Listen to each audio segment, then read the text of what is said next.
ಇನ್ನು ರಾಜ್ಯ ಬಿಜೆಪಿಯಲ್ಲಿ ರಾಜ್ಯಾಧ್ಯಕ್ಷ ವಿಜಯೇಂದ್ರ ಅವರಿಗೆ ಸಂಕಷ್ಟದ ಪರಿಸ್ಥಿತಿ. ಅತ್ತ ದರಿ ಇತ್ತ ಪುಲಿ ಅನ್ನುವಂತಹ ಪರಿಸ್ಥಿತಿ ನಿರ್ಮಾಣ ಆಗ್ತಾ ಇದೆ. ಜಿಲ್ಲಾಧ್ಯಕ್ಷರ ಆಯ್ಕೆಯ ಬಳಿಕ ಪಕ್ಷದಲ್ಲಿ ಅಸಮಾಧಾನದ ಹೊಗೆ ಅಂತಕ್ಕಂಥದ್ದು ಭುಗಿಲೆದ್ದಿದೆ.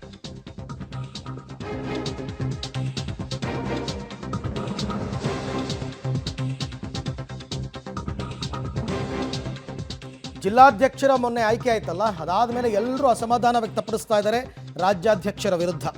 ಅದರಲ್ಲೂ ಯತ್ನಾಳ್ ಅಂಡ್ ರಮೇಶ್ ಜಾರಕಿಹೊಳಿ ಬಣದ ಸಮರ ತೀವ್ರವಾಗಿದೆ. ರಾಜ್ಯಾಧ್ಯಕ್ಷ ಚುನಾವಣಾ ರೇಸ್ಗೆ ಧುಮುಕ್ತಾರಂತೆ ಯತ್ನಾಳ್ ಅವರು.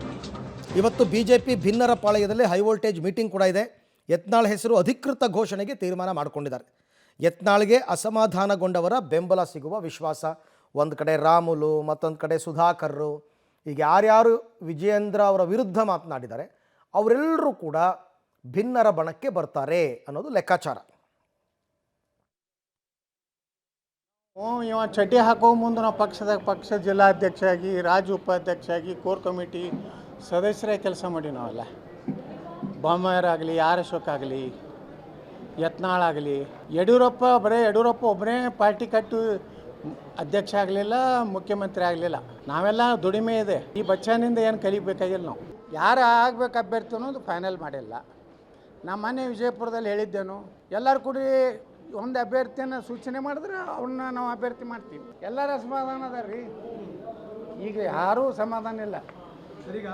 ಅವ್ರ ಹಿಂದಿದ್ದು ಚೀಲಗಳಷ್ಟೇ ಸಮಾಧಾನ ಅದ. ಯಾವಾಗಲೂ ಭಾಳ ದಿವಸ ಅನ್ಯಾಯ, ಸರ್ವಾಧಿಕಾರ, ಈ ಮನೋಭಾವನೆ ಯಾವ ನಾಯಕನ ಬಳಿ ಇರ್ತದೆ ಆ ನಾಯಕನ ಅಂತ್ಯ ಆಗೋದೆ. ಹಂಗೆ ಇದು ಅಂತ್ಯದ ಕಾಲ ಬಂದಿದೆ. ನೋಡೋಣ, ಸಭೆ ಈಗ 2 ಹಂತದಲ್ಲಿ ಆಗ್ತದೆ. ನೀವೇನು ಇಷ್ಟು ದಿವಸ ಕರಿತಿದ್ದಿದ್ರಲ್ಲ ತಟಸ್ಥ ಪರಿವರ್ತನೆ ಆಗಿ ನಿಷ್ಠಾವಂತ ಆಗಿದೆ. ಪಕ್ಷ ಉಳಿಸ್ಬೇಕನ್ನೋಂಥದ್ದು ಗುಂಪು ದೊಡ್ಡದಾಗ್ತಾ ಇದೆ. ನಾಳೆ ಕೂಡ್ತೀವಿ, ಚರ್ಚೆ ಮಾಡ್ತೀವಿ, ಮುಂದೆ ಏನು ಮಾಡಬೇಕು. ಈ ಅಧ್ಯಕ್ಷತೆಯನ್ನು ಸುತಾರಾಮ್ ಒಪ್ಪು ಪ್ರಶ್ನೆ ಇಲ್ಲ. ರಮೇಶ್ ಜಾರಕಿಹೊಳಿ ಎಚ್ಚರಿಕೆ ಮಾತಾಡಿ, ನಾನು ರಾಜ್ಯದಲ್ಲಿ ಎಲ್ಲೇ ನೀವು ತಿರುಗಾಡ್ಬೇಕು ಕಷ್ಟ ಆಗ್ತದೆ. ನಾನು ಆಯ್ತಪ್ಪ ವಿಜೇಂದ್ರ, ನಾನು ಶಿಕಾರ್ಪುರಲ್ಲೇ ಬರ್ತೇನೆ, ಡೇಟ್ ನೀವು ಫಿಕ್ಸ್ ಮಾಡಿ, ನೀವು ಯಾವಾಗ ಬಾ ಅಂತ ಶಿಕಾರ್ಪುರದ ಸ್ಟಾರ್ಟ್ ಮಾಡ್ತೇನೆ. ನಾನು ಶಿಕಾರ್ಪುರದಾಗ ಅವರು ವಿಜೇಂದ್ರ ಮಣಿ ಮುಂದಿಂದ ನಾ ಪ್ರವಾಸ ಚಾಲು ಮಾಡ್ದೇನೆ. ನೀನು ಅನ್ಯಾಯ ಹೇಳ್ತದ ನೋಡೋಣ, ನಾ ಅದಕ್ಕೆ ನಿನ್ನ ಸವಾಲು ಸ್ವೀಕಾರ ಮಾಡಿದ್ದೇನೆ. ಯಾವಾಗ ಹೇಳು, ನೀನೇ ಡೇಟ್ ಫಿಕ್ಸ್ ಮಾಡಿ. ನಾ ಶಿಕಾರ್ಪುರದಿಂದ ಪ್ರಾರಂಭ ಮಾಡ್ದೇನೆ ನನ್ನ ಪ್ರವಾಸ. ಮತ್ತು ನಾ ಏನು ಪೊಲೀಸರು ತರೋದಿಲ್ಲ, ಗಂಡ್ಮ್ಯಾನ್ ತರೋದಿಲ್ಲ, ಯಾವ ಮಂದಿ ಒಬ್ಬ ಬರ್ತಾನೆ. ನಾ ಎಲ್ಲಿ ನಿನ್ನ ಎಚ್ಚರಿಕೆ, ನಿನ್ನ ಬೇಕಾರೆ ಮೂಲಿ ಮೇಲೆ ಅಡ್ಡಾಡಕ್ಕೆ ಕೊಡೋದಂಥ ಶಕ್ತಿ ನನ್ನ ಕಡೆ ಇದೆ. ನಿನಗೆ ಬೇಕಾರೆ ನಿನ್ನ ಎಲ್ಲಿ ಬೇಕಾದ್ರೆ ನಿನ್ನ ಹೆದರಿಸುವಂಥ ಶಕ್ತಿ ದೇವ್ರು ನಾನು ಕೊಟ್ಟ, ಆದರೆ ಅದನ್ನು ಮಾಡೋದಿಲ್ಲ. ನಿನ್ನಂಥ ಕೀಳು ಮಟ್ಟದ ರಾಜಕಾರಣ ಅಲ್ಲ. ವೇದಿಕೆ ಮುಖಾಂತರ ವಿಜೇಂದ್ರ ಎಚ್ಚರಿಕೆ ಕೊಡ್ತೀನಿ. ವಿಜೇಂದ್ರ, ನೀನು ನೀನು ಯೋಗ್ಯ ಇಲ್ಲ, ರಾಜ್ಯಾಧ್ಯಕ್ಷ ಆಗಲಿ ಯೋಗ್ಯ ಇಲ್ಲ.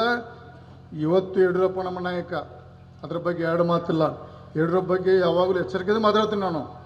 ಯಡಿಯೂರಪ್ಪ ಬಗ್ಗೆ ಯಾವಾಗ ಅವರು ಅಗೌರವವಾಗಿ ಮಾತಾಡಿಲ್ಲ. ಯಡಿಯೂರಪ್ಪನವರು ಯಾವಾಗ ನಮ್ಮ ನಾಯಕರು, ಅವ್ರ ಬಗ್ಗೆ ಅತಿಯಾದ ನಮ್ಮ ಭಾರತೀಯ ಜನತಾ ಪಕ್ಷ ಪ್ರೀತಿ ಇದೆ. ಅವ್ರ ಬಗ್ಗೆ ನಾನು ಕೆಟ್ಟ ಮಾತಾಡಲ್ಲ. ಅದನ್ನು ಸುಳ್ಳು ಹೇಳಿ ರಾಜ್ಯದ ತಪ್ಪು ಮಾಹಿತಿ ಕೊಟ್ಟು ಅದನ್ನು ಫೈದೆ ಮಾಡ್ಕೊಂಡಿದ್ದು ಸಾಧ್ಯ ಇಲ್ಲ. ಮತ್ತೊಂದು ಮಾತಿದ್ದು, ವಿಜೇಂದ್ರ ಅವರು ಈಗ ಬಂದಾರಂದ್ರೆ, ತಮ್ಮ ನಾನು ಯಾಕೆ ಬಂದೀನಪ್ಪ, ನಾನು ನಿಮ್ಮ ಅಪ್ಪನ ಸಿ ಎ ಮಾಡಕ್ಕೆ ಬಂದಿದ್ದೆ. ನಾನು ನಿಮ್ಮ ಅಪ್ಪನ ಸಿ ಎ ಮಾಡಕ್ಕೆ ಬಂದಿದ್ದೆ. ಇವತ್ತು ಆ ಹರಾಮಿ ದುಡ್ಡು ತೊಗೊಂಡು ಎಲ್ಲ ಖರೀದಿ ಮಾಡಿಡ್ತಲ್ಲ. ನನ್ನ ತ್ಯಾಗದಿಂದ ಬಂದ ದುಡ್ಡು ಮಾರಾಯ ವಿಜೇಂದ್ರ, ನನ್ನ ತ್ಯಾಗದಿಂದ ಬಂದ ದುಡ್ಡು ಅದು. ನಿನ್ನೆ ಬೇಕಾರೆ ಎಲ್ಲೂ ರಾಜ್ಯದಲ್ಲಿ ಮೂಲೆ ಅಡ್ಡಾಡ್ದ ಕಟ್ ಮಾಡೋ ಶಕ್ತಿ ಇದೆ. ಆ ಪಕ್ಷಕ್ಕೆ ಗೌರವ. ಅಧಿಕೃತ ವಿರೋಧ ಪಕ್ಷ ಬಿಜೆಪಿ ಕಾಂಗ್ರೆಸ್ ವಿರುದ್ಧ ಹೋರಾಡಬೇಕು, ಆದರೆ ಅವರವರೇ ಹೋರಾಡ್ತಾ ಇದ್ದಾರೆ, ಅವರವರೇ ಕಿತ್ತಾಡ್ತಾ ಇದ್ದಾರೆ. ಇನ್ನು ಇದೇ ಇಡಿ ವರದಿಯಲ್ಲಿ ಮುಖ್ಯಮಂತ್ರಿಗಳ ಪತ್ನಿಯ ಹೆಸರು ಕೂಡ ಉಲ್ಲೇಖವಾಗಿದೆ. ಮುಖ್ಯಮಂತ್ರಿಗಳ ಪತ್ನಿ ಹೆಸರು ಉಲ್ಲೇಖವಾಗಿದ್ದಕ್ಕೆ ಅವರ ಪುತ್ರ ಯತೀಂದ್ರ ಈಗ ಪ್ರತಿಕ್ರಿಯೆಯನ್ನು ಕೊಟ್ಟಿದ್ದಾರೆ.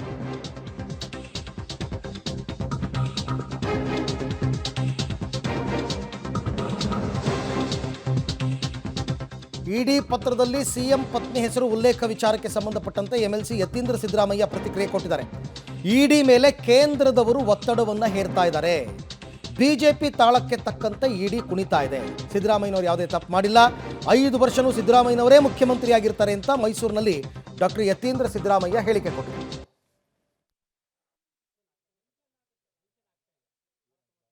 ಇಡಿಯೋರು ಬೇಕು ಅಂತ ಹೇಳಿ ದುರುದ್ದೇಶದಿಂದ ಮಾಡ್ತಾ ಇದ್ದಾರೆ. ಅವ್ರಿಗೂ ಚೆನ್ನಾಗಿ ಗೊತ್ತು ನಮ್ಮ 14 ಸೈಟ್ಸ್ನಲ್ಲಿ ಯಾವುದೇ ರೀತಿ ಕಾನೂನು ಬಾಹಿರವಾಗಿ ಇದಾಗಿಲ್ಲ ಅಂತ ಹೇಳಿ, ನಮಗೆ ಕೊಟ್ಟೋದು ಕಾನೂನಾತ್ಮಕವಾಗೇ ಇದೆ ಅಂತ ಅವ್ರಿಗೂ ಗೊತ್ತು. ಆದರೂ ಕೂಡ ಬೇಕು ಅಂತ ಹೇಳಿ ಅವ್ರ ಮೇಲೆ ಪಾಪ ಭಾಳ ಪ್ರೆಷರ್ ಇದೆ. ಸೆಂಟರ್ ಅವರು ಪ್ರೆಷರ್ ಹಾಕ್ತಿದ್ದಾರೆ, ನಮ್ಮ ಕರ್ನಾಟಕದಿಂದ ಇರುವಂಥ BJP ಅವರು ಮತ್ತು ಬೇರೆ ವಿರೋಧ ಪಕ್ಷದವರು ಕೂಡ ಅವ್ರ ಮೇಲೆ ಪ್ರೆಷರ್ ಹಾಕ್ತಿದ್ದಾರೆ, ಹೇಗಾದರೂ ಮಾಡಿ ಸಿದ್ದರಾಮಯ್ಯ ಅವ್ರನ್ನ ಆರೋಪಿ ಸ್ಥಾನದಲ್ಲಿ ನಿಲ್ಲಿಸಬೇಕು ಅಂತ ಹೇಳಿ. ಸೊ ಹಾಗಾಗಿ ಅವ್ರು ಹೇಳ್ಕೊಡ್ತಾರೆ, ಅವ್ರು ಅದನ್ನು ಮಾಡ್ತಾ ಇದ್ದಾರೆ. ಇವತ್ತು ಯಾವ ತನಿಖಾ ಸಂಸ್ಥೆ ಕೂಡ, ಸೆಂಟ್ರಲ್ ತನಿಖಾ ಸಂಸ್ಥೆಗಳು ಯಾವುದು ಕೂಡ ಸ್ವತಂತ್ರವಾಗಿ ಕೆಲಸ ಮಾಡುವಂಥ ಪರಿಸ್ಥಿತಿಯಲ್ಲಿ ಇಲ್ಲ. ಅದೆಲ್ಲರಿಗೂ ಗೊತ್ತಿರುವಂಥ ವಿಷಯ. ಅದು ಬರೀ ಕರ್ನಾಟಕದಲ್ಲಿ ಮಾತ್ರ ಆಗಿಲ್ಲ, ಎಲ್ಲ ಬೇರೆ ರಾಜ್ಯಗಳಲ್ಲೂ ಹಾಗೆ ಮಾಡಿದ್ದಾರೆ. ಸೊ ಹಾಗಾಗಿ BJ ತಾಳಕ್ಕೆ ಅವ್ರು ಕುಣಿತಿದ್ದಾರೆ ಅಷ್ಟೇ. ಖಂಡಿತ ಅವಧಿ ಪೂರ್ಣ ಮಾಡ್ತೀನಿ. ಇವಾಗ ಅವ್ರಿಗೆ ಸ್ಥಾನಕ್ಕೆ ಎಲ್ಲಿ ಕೂತು ಬಂದಿದೆ? ಏನೂ ಬಂದಿಲ್ಲ.